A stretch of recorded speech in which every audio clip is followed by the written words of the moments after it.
Thanks for listening to the FU Cancer Podcast. My name is Christina Rollins. I'm a dietitian, mom, and wife to a pretty awesome cancer survivor. We said FU to cancer nearly 25 years ago and are still going strong. I'm excited to share the FU Cancer movement, where we are a community of survivors, fighters, caregivers, and advocates, connecting our shared experiences, passion, and determination to live a holistic and well-balanced life. Stay tuned, because we've got a lot to talk about. Hey everyone, welcome back to the FU Cancer Podcast. Joining me today on this very important topic is Colleen Sloan.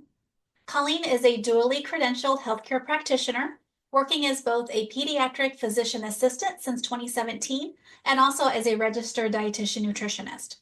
She hosts her own podcast, Exam Room Nutrition, where she bridges the gap between medicine and nutrition and helps providers give better nutrition advice. Colleen loves animals, a good cup of coffee, and reading books with her 14-year-old daughter. Christina, thank you so much for having me on. Regardless of where you are today on your cancer journey, maintaining effective communication with your healthcare team is so very important to ensuring that your needs are met and you keep moving in the right direction. Today, we'll be discussing a novel, but maybe not so novel concept, patient-led communication in the exam room. This term refers to a healthcare approach where the patient actively drives the conversation during a medical appointment, sharing their concerns, their questions, and perspectives first, allowing the healthcare provider to really listen attentively and respond accordingly, rather than solely directing the discussion with their clinical questions. Colleen, are most healthcare providers promoting patient-led communication in their practice setting? This is a great first question, and honestly, not as much as we'd like. The healthcare systems are set up to prioritize efficiency. So that means like getting through as many patients as possible in the shortest amount of time. But what happens is providers feel pressure to focus on like clinical checklists rather than having those open-ended conversations. Plus, with the widespread use of EHRs, or the electronic health records, some clinicians are guilty of paying more attention to their computer than to the patient, and it creates a big barrier in that room. Now, it's not that providers don't care. It's really that the system isn't designed to support this kind of communication. Unfortunately, providers are required to see a really high volume of patients, so it doesn't really leave room for any of those detailed conversations. But that being said, I am seeing more providers start to see the value of letting patients take the lead, because it often saves us time in the long run, and it will improve outcomes. I've actually seen this in my own practice. Now, when I ask open-ended questions, what it does is it allows the patient to bring forward their most pressing concerns rather than me wasting time on things that I think are important. It's really all about aligning values and goals for the visit. And so when the provider and the patient are on the same page, I think the entire appointment just flows better, and patients leave feeling heard and really empowered.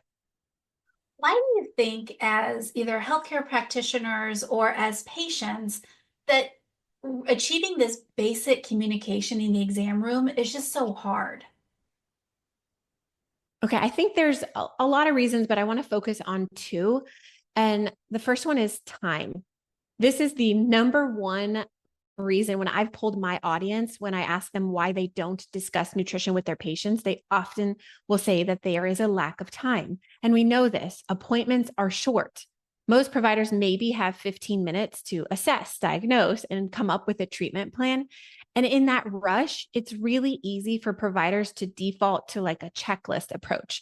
So focusing on the must-do items like medication refills, lab orders, referrals, without leaving space for that real back and forth conversation. And then there's also the emotional side, especially in oncology. Emotions are really, really high. Patients come in feeling nervous or overwhelmed or unsure of how to explain some of their concerns. And then providers might feel pressure to fix everything quickly. And then that can create that communication gap. So when you mix high emotions with the ticking clock, it's no wonder that things get lost in translation.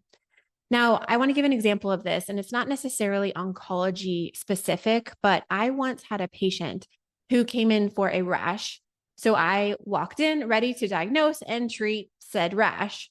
But the moment that I walked in, I saw the boy crying. Now, he wasn't worried about his rash. He was really upset with himself for gaining weight. Now, what I didn't know is that 6 months prior, another clinician told the patient that he must lose weight the next time that he's here.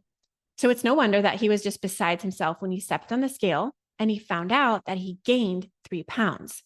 But because I took a second to pause and really listen, and I didn't just assume he was crying because he thought he was getting a shot, right? Which is very common in pediatrics. But I listened to him and I asked, what's going on? Like, why are you so upset? We actually ended up talking about normal growth for boys who are going through puberty. And I provided reassurance that his body is just fine the way that it is. So the takeaway from this is that if we don't make room and pay attention and have those open communication conversations, we'll easily miss what truly matters to the patient. And as providers, I think that when we slow down and just ask the right questions, we'll uncover concerns that are just as important, and I think if not more so, than the clinical ones that are on our list. So, playing devil's advocate, and you sort of alluded to it in your prior comment, if a provider focuses primarily on the clinical issues and not the person sitting in front of them, what can happen? Oh gosh, so much. So I think the biggest thing is that you're going to risk missing the big picture, right? I always instruct my clinicians and my colleagues that patients are not just lab results or symptoms or a number on a scale. They're people with lives, work, families, and values. And if we ignore their perspective, it'll lead to frustration, misdiagnoses, poor adherence to treatment plans. And let's face it, honestly, if a patient doesn't feel heard, we're less likely to trust the provider or actually stick with that care plan. And so it's a lose-lose situation. So when I teach providers how to discuss nutrition and weight specifically with patients, the very first step I teach is for them to build connection. Now, why is this important? Because when you connect with a patient, you're going to open the door to understanding their motivations, their challenges, their fears, and their goals. That connection creates trust. And trust is what makes a patient feel safe enough to open up about the real issues impacting their health. So I have an example of this.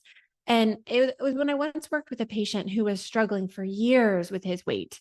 He had been told, of course, like many of us have heard, just eat better and exercise more. But unfortunately, the conversations didn't stick because no one took the time to ask why he was struggling. Now, when we finally sat down, I just simply asked, what's most important to you in life right now? So he talked about his kids and wanting to keep up with them as they grew. And that was the key. His family and wanting to be an involved dad was his driving force. So from there, we just built a plan that wasn't about achieving a number on a scale at all, but more about behaviors that aligned with his values. But if I had focused only on his BMI or lab values, for example, I really would have missed what truly mattered to him. So building connection, it's not just good communication. I think it's the bridge to helping patients take meaningful action, right? When providers take the time to connect, they're actually moving from treating symptoms to treating the whole person. And I really think that that's where the magic begins. So, how can patients and caregivers manage up, if you will, and encourage patient led communication when they are working with their healthcare providers? This is my favorite question. And I think that while providers do play a key role, and I instruct a lot of my providers to, set clear communication from the beginning and clear goals for the visit, I think that patients and caregivers have the power to also set the tone in the exam room. So I've got 4 suggestions for your listeners on how they can do this. So number 1 is to start with your top concern. One of the most effective ways to manage up is just to clearly share what's most important from you, what's most important to you right from the start. So for example, you could say, the biggest thing I'd like to discuss today is, and you could insert your concern. So this is going to help focus the conversation and ensure that your priorities don't get lost in the shuffle. And number 2, prepare a list. So it's really easy to forget key questions or maybe weird symptoms once you're in the exam room sitting across from the provider, especially if you're feeling nervous or maybe rushed. So writing things down ahead of time gives you a roadmap for the visit and keeps the conversation focused. Think of it as an agenda for your health. Now, if there truly isn't enough time to address all of the concerns on the list, which often is the case, maybe you could choose your top three. So this will feel less overwhelming for the patient, but also for the provider too. So they don't feel like they have to address, 15 things in 15 minutes, for example. So maybe you could highlight your top three. And number three, ask for clarity. I think this one is huge. Healthcare can feel really overwhelming and medical jargon is super confusing. So if something doesn't make sense, do not hesitate to ask. You could say, can you explain that in a different way? Or what does that mean? Providers really appreciate patients who want to understand their care and ask questions. So don't be afraid to do so. And lastly, express your goals. So I think this is really crucial because you're going to be letting the provider know what you want to get out of the visit. This is going to help align your expectations. And so, for example, you could say, I'd like to leave today with a better understanding of my treatment options, right? Something very clear, because maybe the provider was going to come in and talk about your weight or your medications, but you, on the other hand, just want to know about the options. So I think if you set that tone and that outcome goal right up front, that's going to give a clear direction and ensure that you're both on the same page. So one of my patients did this, and she would bring a small notebook to every visit. She would jot down symptoms, concerns, and questions that she would think of in the middle of the night. And she was a nervous new mom. But at the start of each appointment, she would say, okay, here are 3 things that I need to talk to you about today.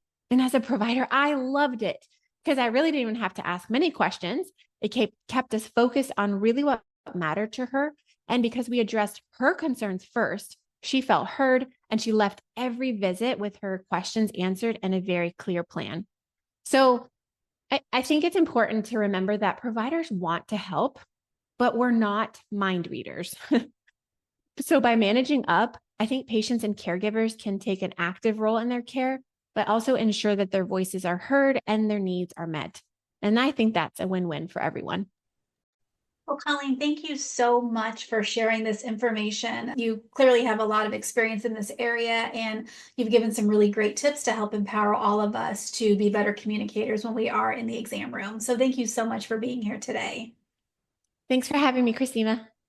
And listeners, to learn more about FU Cancer, please visit our website at fucancer.health. And be sure to like and follow the FU Cancer podcast wherever you listen to your favorite podcast. Until next time, I'm Christina Rollins. Thanks for listening.